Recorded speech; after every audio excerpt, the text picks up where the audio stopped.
Time now for our international press review with Clovis Casali. Clovis. Hey Mark. Let's start with the situation in Guinea-Bissau. A president shot dead in his palace, an army chief assassinated in a bomb blast. Violence leaves no one in charge in Guinea-Bissau, says British newspaper The Independent, and their correspondent offers an analysis on this narco-state where drug barons have almost entirely eaten away any form of legitimate state. Every day, an estimated 1 ton of Colombian cocaine is flown in by light aircrafts. And French newspaper Libération has a picture of the two men and rivals killed yesterday. Here again, the newspaper highlights the instability in Guinea-Bissau. 80% of the people live there with less than $1 a day. And for Libération, the politicians have all hugely benefited from the drug trade. It's like a deadly chess game where players know each other extremely well and are waiting for the opponent to make a mistake to beat him and kill him.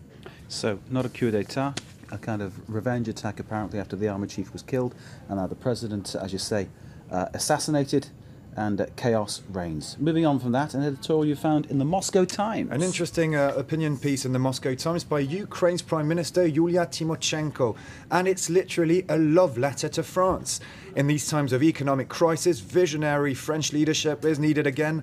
And the Moscow Times has quite a funny cartoon where you see her trying to hitchhike to Europe in a French car. It says it all. Tymoshenko wants to improve relations with Europe, and France, especially on the economic level. And this firm advocate of free trade believes Eastern and Central European states, feel abandoned when they see Russia conclude bilateral partnerships with Germany. She's all for multilateralism. Of course, in Ukraine, looking for EU membership at the same time as well. So let's move on now to the art world, which is, I know, certainly your domain, one of our great culture reporters as you are. Yves Saint Laurent's auction, the mysterious bidder then who couldn't, in the end, pay for those bronze sculptures. He doesn't want to. And stolen his name, from China in 1860 or whatever it was. Precisely. He doesn't want to pay for them. His name is Cal Mingshao. He's a well-known art buyer, but he also serves, and it's interesting, as an advisor to a national fund set up to retrieve looted goods. And the China Daily, just like Beijing, is 100% behind the man who refuses to pay for the two bronze. No surprise there, I suppose, but there you go. He's called a true patriot, and for one Chinese official, Mingshao chose an extraordinary method in an extraordinary situation, and it worked. Well, the case is now in the hands of lawyers, and it's not the point of view of the South Morning China Post. His fake bid does little to help resolve the bronze saga. Moreover, it means Chinese buyers will now face tougher credit and background checks in international auctions. And what's to stop anybody just putting their hand up and say, I'll pay 50 million if that's the situation.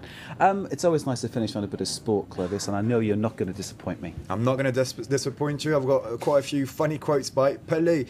Pelé, the king, has spoken. That's what he calls himself. And I concur. He is the king of football, in my opinion. Well, listen to what he told Il Giornale, the Italian newspaper.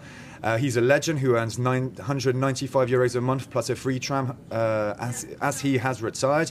But you don't need to worry for him. He says he's got enough money to pay for his grandchildren to go to school, and his grandchildren will never have to work. And he's been invited to the White House. Exactly, by Barack Obama. He was invited in the past by Kennedys, by Nixon and Clinton. They all asked him to come around to the White House for a cup of tea or a coffee. Well, Pelé said he's accepted Obama's invitation, but he's going to warn him of one thing.